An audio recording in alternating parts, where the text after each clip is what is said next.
Hello my dear students, I hope you're okay and welcome to this functional or communication class review. السلام عليكم ورحمة الله تعالى وبركاته أعزائي التلاميذ ومرحبا بكم في هذه المراجعة لهذا الدرس التواصلي. The topic of this communication or functional class is expressing lack of understanding and asking for clarification. إذا كما كتشوفوا الموضوع ديال هذا الدرس التواصلي هو التعبير على عدم الفهم وطلب التوضيح.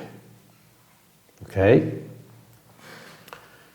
So, through this dialogue between Samir, who is an American University student, who is following his studies in an American University, and Mr. Taylor, who is a foreign student counselor. Through this dialogue, we're going to pick up expressions for expressing lack of understanding and asking for clarification. إذا من خلال هذا الحوار هذا ما بين سمير اللي هو واحد طالب مغربي اللي كيتابع الدراسة ديالو في جامعة أمريكية والسيد تايلر اللي هو مستشار طلابي أو ناظر كما كنقولوا، غادي نحاولوا أننا يعني نستخرجوا التعابير اللي كتخص التعبير على عدم الفهم وتعابير اللي كتخص أو كتهم يعني طلب التوضيح. So please listen carefully. Samir. Good morning, Mr. Taylor. صباح الخير, السيد Taylor. Mr. Taylor. Good morning. Please have a seat. Can I help you? صباح الخير. تفضل. هل يمكنني أن أساعدك؟ سمير. Yes, Mr. Taylor. I'd like to talk to you about an embarrassing experience I had this weekend. نعم السيد تايلر. أود أن أتحدث إليك بخصوص تجربة محرجة عشتها في نهاية هذا الأسبوع. Mr. Taylor, an embarrassing experience? What do you mean? تجربة محرجة؟ ماذا تقصد؟ So, we have an expression that we use for asking for clarification. عندنا واحد العبارة اللي كنستعملوها من أجل التعبير على طلب التوضيح اللي هي What do you mean? ماذا تقصد؟ Right? Samir. Well, I was invited by a friend of mine for dinner. His family was really nice and hospitable. But then something happened which made them stare at me. طيب حسنا استدعيت من طرف صديق لي لوجبة العشاء. أسرته كانت حقا لطيفة ومضيافة، لكن شيء حدث والذي جعلهم يحدقون في. Mr. Taylor. Stare at you? I don't quite follow you. Could you be more explicit? حدقوا فيك؟ لم أفهم. هل يمكنك أن تكون واضحا أكثر؟ So here we have two expressions. One for expressing lack of understanding, and the second one for asking for clarification. إذا قلت بأن هنا عندنا واحد جوج العبارات الأولى باش كنعبروا على عدم الفهم I don't quite follow you or simply I don't understand أو بشكل بسيط لم أفهم. والعبارة الثانية اللي كنستعملها من أجل التعبير على أو طلب التوضيح. Could you be more explicit؟ هل يمكنك أن تكون واضحا أكثر؟ يعني can you explain more؟ مش ممكن تشرح لي أكثر؟ سمير Well, actually they didn't seem to like my burping. طيب حسنا في الواقع لم يبدو عليهم أنهم استحسنوا يعني التجشؤ ديالي. ما معنى التجشؤ؟ بمعنى التقريعة كما كنقولوا التقريعة. Mr. Taylor Oh my dear, do you mean you burp during the meal? That's culturally inappropriate. Oh mon Dieu يا إلهي، هل تقصد أنك تجشأت خلال الوجبة؟ ذلك من الجانب الثقافي أمر غير لائق. So, as you can see, we have an expression which is Do you mean? Okay. So this expression is used for asking for clarification. إذن هذه العبارة هذه كنستعملها من أجل التعبير أو من أجل طلب التوضيح. هل تقصد أنك إلى آخره.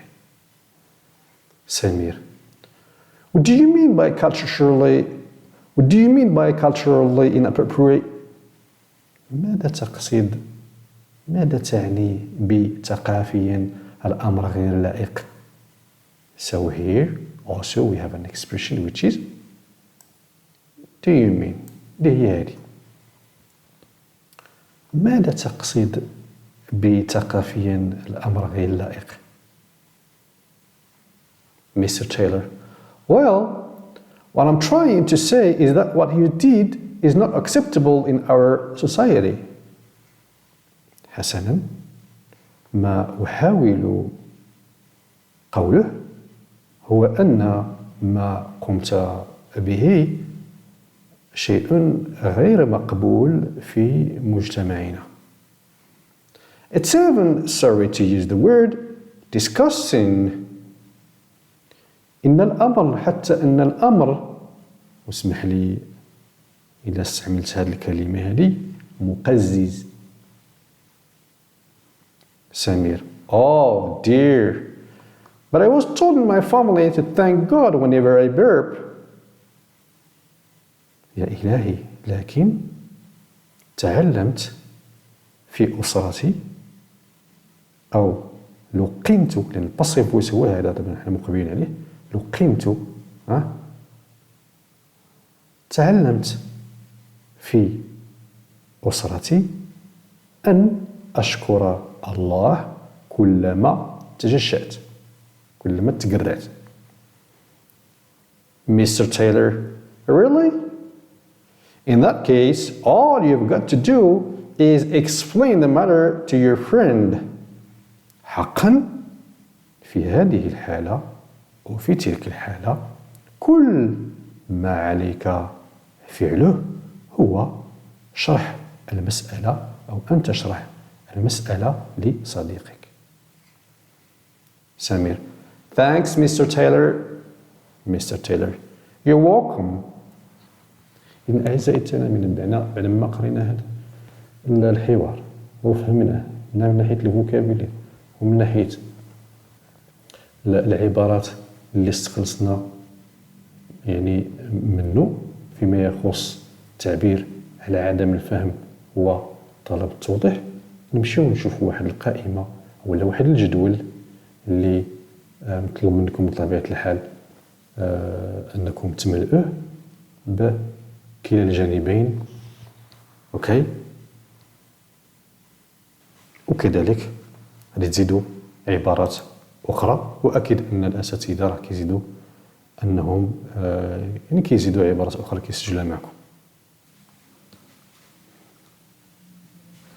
Here is our table. هذا هو الجدول ديالنا. كاين فيه العبارات اللي بطبيعة الحال استخلصنا من الحوار ما بين سمير والسيد تايلر، وبطبيعة الحال عبارات أخرى اللي ضفناها. إذا جينا نحاول نفهموهم. For expressing lack of understanding بالنسبة للشق ديال التعبير على عدم الفهم. Sorry I don't understand. إذن سهلة واضحة وضوح الشمس. كنعاود نذكر بالنسبة للتمارين يعني ديال الكوميونيكيشن كاين جوج، إما اختيارات، وهنا كيخصني نعرف نميز ما بين العبارات على حسب يعني الفانكشنز، على حسب الوظائف، على حسب المجالات. وكتعرفوا بأن كل وحدة فيها يعني موضوع، وكل موضوع ربما بعض الأحيان كينقسم لشطرين أو 3 أشطر. يعني نحاول نميز العبارة. النوع الثاني هو أنني نعبر على سيتويشن كما نشوفوا واحد الأمثلة. إذا على الأقل في هذا التمرين الأخير اللي تكلمت عليه، أو النوع الأخير اللي تكلمت عليه، على الأقل يعني ولو نحفظ غير عبارة أو 2 على الأقل باش نعرف كيفاش نعبر. إذن sorry I don't understand. آسف لم أفهم. Désolé j'ai pas compris. I beg your pardon. عفوا. Je vous demande pardon. So إذن في هذه العبارة هذه يعني ماشي بالضرورة أنني نستعملها يعني في الحالة أنني ما فهمتش، وإنما كذلك حتى إذا ما سمعتش شنو تقال مزيان. مثلا السبيكر ولا المتكلم اللي كيتكلم معايا ربما تكلم بصوت منخفض ما سمعتوش مزيان، يمكن لي نستعمل هذه العبارة اللي هي I beg your pardon. Je vous demande pardon. عفوا. I beg your pardon but I don't quite understand. Je vous demande pardon mais j'ai bien pas compris. Okay. عذرا ولكن راه ما فهمتش مزيان. I don't quite see what you mean. واخا نفهم ديال السي هي راء، ولكن كما سبق لي قلت يعني في الدروس ديال الكوميونيكيشن يعني من الصعب اننا ندوم نترجموا كل شيء حرفيا، وبالتالي المفهوم ديالها هي بشكل بسيط I don't quite understand what you mean. أنا لم أفهم جيدا ماذا تقصد. I'm not quite sure I follow you. المعنى ديال to follow هي تابع أو تبع، ولكن هنا عاوتاني كما قلت يعني في الدروس ديال التواصل لا داعي للترجمة الحرفية. إذا ناخذها بحال هذه وبحال الأولى بمعنى لم أفهمك جيدا. I'm not sure I got your point. أنا لست متأكدا أنني فهمت قصدك. Sorry I didn't quite hear what you said. آسف لم أسمع جيدا ما قلته. Sorry I didn't get your point. آسف لم أفهم قصدك. إن هذا هو المفاهيم ديال هذه العبارات ديالنا. Now for asking for clarification بالنسبة للعبارات اللي كتهم بطبيعة الحال طلب التوضيح، عندنا for example كما شفنا في الحوار What do you mean؟ ماذا تقصد؟ Or What do you mean by؟ وعلى حسب situation ماذا تقصد ب؟ على حسب اللي تعطيني في الامتحان مثلا على حسب شنو كاين دونك ماذا تقصد ب؟ أو لا What do you mean by that؟ ما كاينش 3 نقاط في هذه الحالة. What do you mean by that؟ بمعنى ماذا تقصد بذلك؟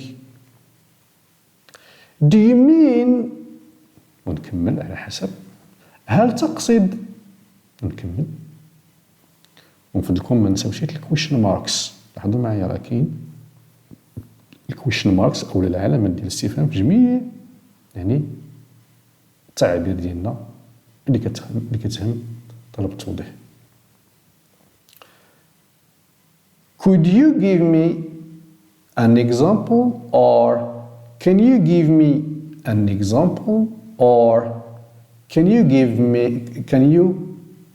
give us an example or could you give us an example؟ بمعنى علاش could وعلاش كان. could is used to speak politely or more politely. هاد could هادي ولا هاد الموديل فيرب كيتستعمل اننا باش نتكلموا بادب اكثر.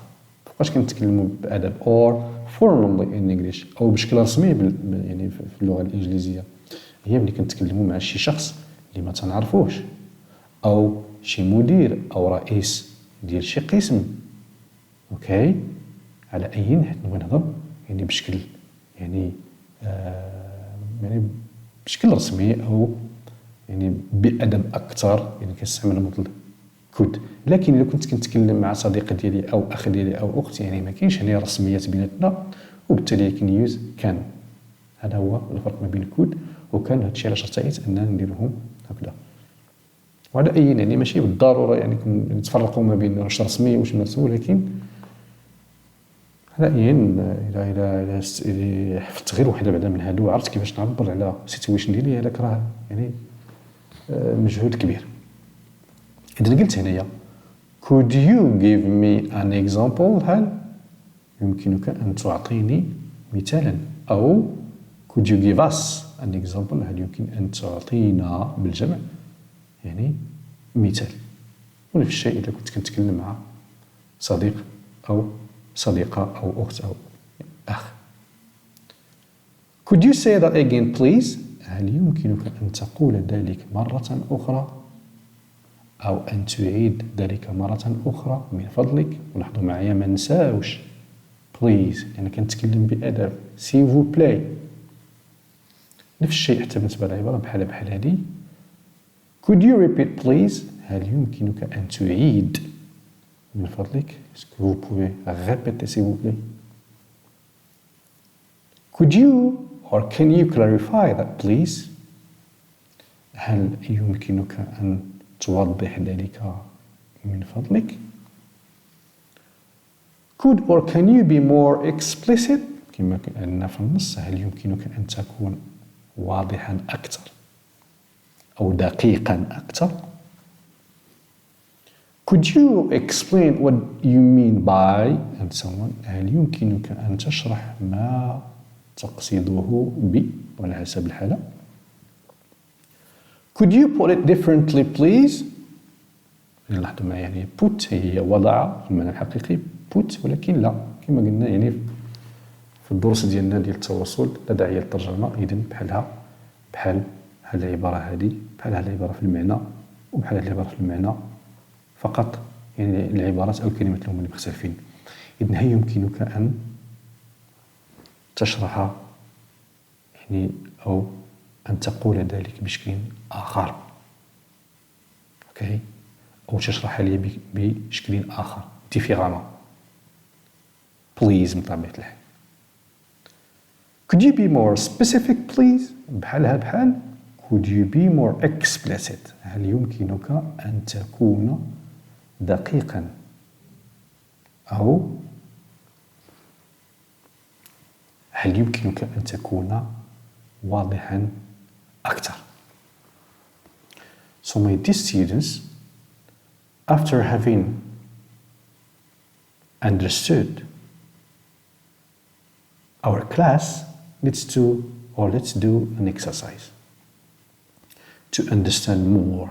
أعزائي التلاميذ بينما فهمنا يعني العبارة ديالنا أو الدرس ديالنا، أجي نقوم بواحد التمرين باش نزيدو نستوعبو أكثر. As usual, we have situations. Okay, كالعادة كيكون عندنا حالات. We have 3 situations. عندنا 3 ديال الحالات. The exercise is to write a minute dialogue using the expressions we have had in the class. التمرين هو أننا نكتبوا يعني حوارات قصيرة يعني مستعملين العبارات ديالنا اللي شفنا في الدرس. The first situation. A. You are a foreigner who wants to know why people take off their shoes when going into the mosque. أنت أجنبي وتريد، ولا أنت أجنبي الذي يريد أن يعرف لماذا الناس يخلعون أحذيتهم عند الدخول إلى المسجد. For B, you explain to him the reason why this should be done. إذن هذا تشرح له أو تشرح لها السبب، the cause or the reason، لماذا هادشي كيدار، علاش هادشي كيدار. غنهنيكم نتوما كتسمعوا لي دابا، نتوما في المرحله ديال البريباراسيون او الاستعداد للامتحان، اذن فقط تبعوا معي.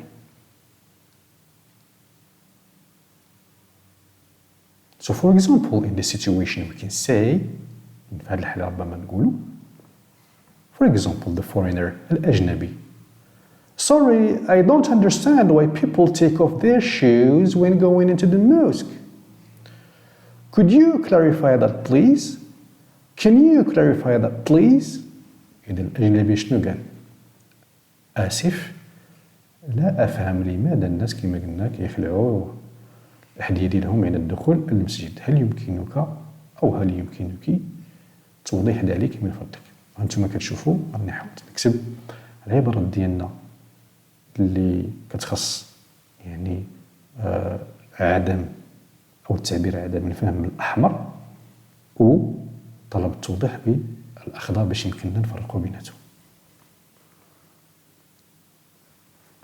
You أنت التلميذ أو أنت التلميذة. اسمحوا لي إلا طولت شوية هنايا على حسب طبيعة السؤال اللي كاين عندنا في المقرر، وما كيهمش إلا طولت، وماشي بالضرورة حتى نتوما في الامتحان تطولوا. إلا كتبت غير يعني واحد سطر ولا سطر ونص راه كافي، غير نعرف أو نحسن التعبير.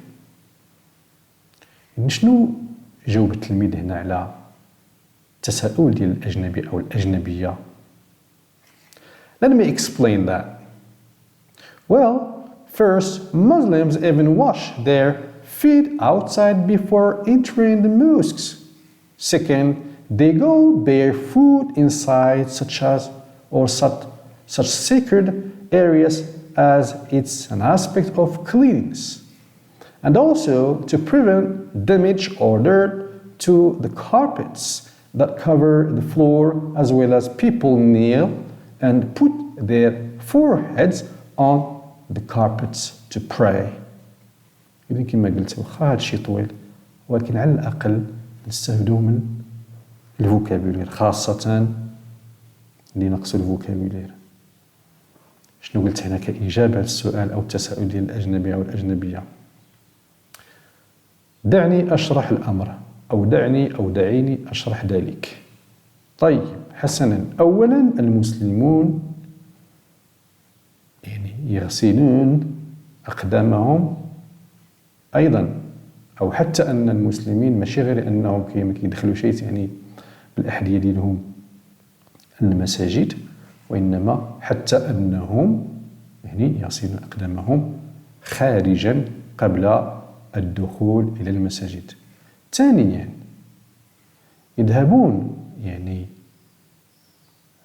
حفاة الأقدام، أو يذهبون بأقدامهم حفاة داخل أماكن مقدسة كهاته، لأن أو لأنها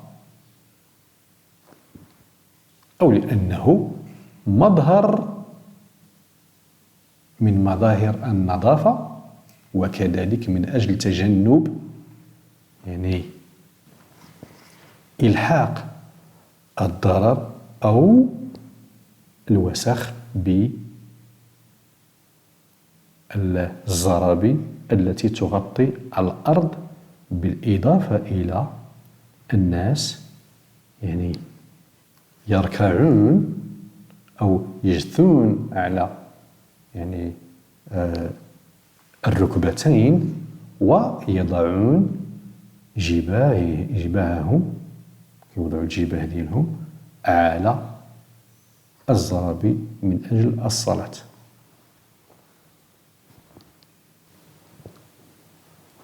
Now situation 2 الآن الحالة الثانية. A. You are an English teacher trying to explain the meaning of a word. أنت أستاذ للغة الإنجليزية وتحاول أن تشرح المعنى لكلمة. B. You are a student who doesn't understand and wants more clarification. أنت تلميذ ولا تستوعب أو لا تفهم وتريد توضيح أكثر. So in this situation, for example, we can say the teacher. اختاريت culture ككلمة أننا مثلا تفترضوا أننا ما فهمناها شيء. Culture refers to or means the way each society lives. Culture refers to the way each society lives, or cultures means the way each society lives. الثقافة يقصد بها أو تعني الطريقة التي بها يعيش كل مجتمع. The student. Excuse me, sir, I don't quite see what you mean. Can you give us an example? عفوا سيدي, because you are speaking to teacher. تتكلم مع الأستاذ. Pardonnez-moi ولا excusez-moi, monsieur. Okay? Excuse me, sir. ما فهمتش ماذا تقصد. Okay? Can you give us an example? هل يمكنك أن تعطينا مثالا؟ The teacher. Well, for example, the way they cook and eat food, their way of dressing, or else how they celebrate their holidays and occasions.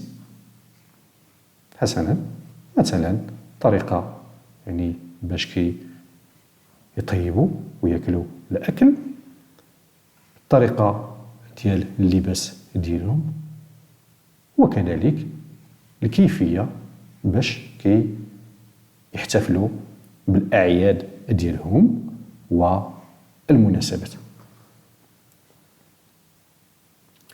Now situation 3 and the last. الحالة الثالثة والأخيرة. A.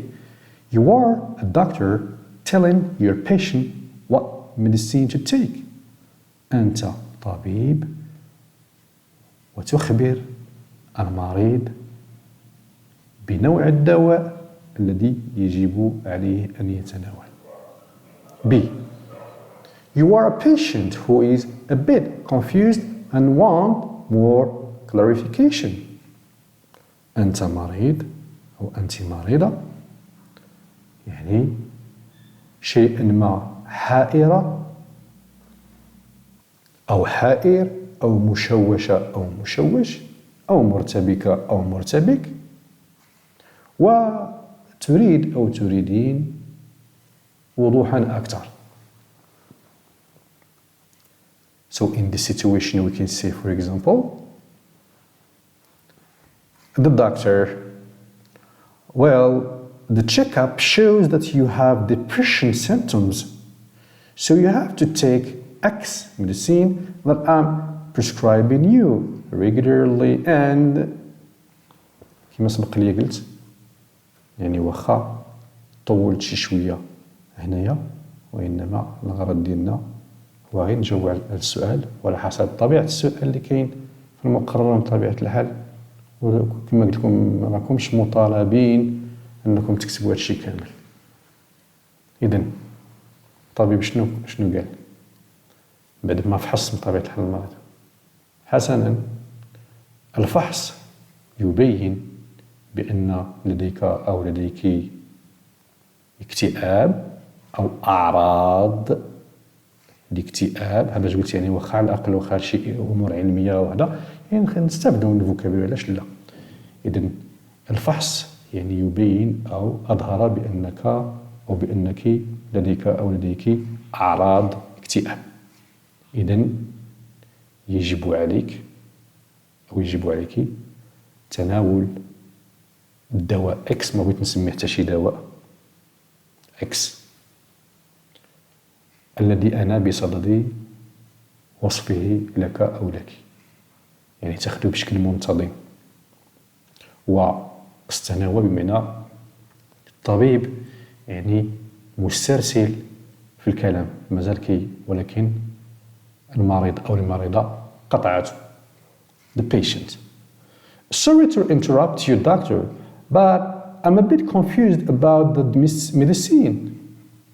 It is said that it has negative effects. Could you be more explicit about it? آسفة على المقاطعة دكتور، ولكن أنا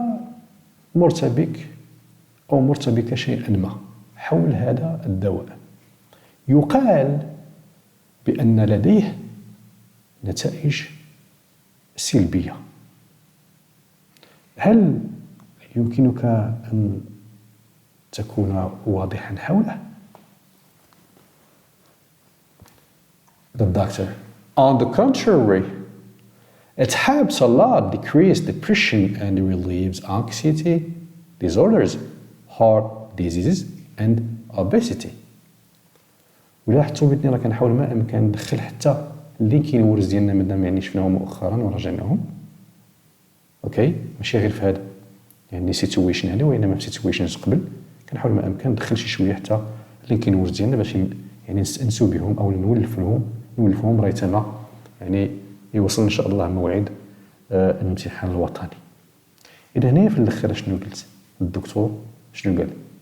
بل بالعكس من ذلك، on the contrary، يساعد كثيرا في تقليص يعني الاكتئاب، اوكي، ويخفف من الاضطرابات ديال القلق، وكذلك امراض القلب والسمنه.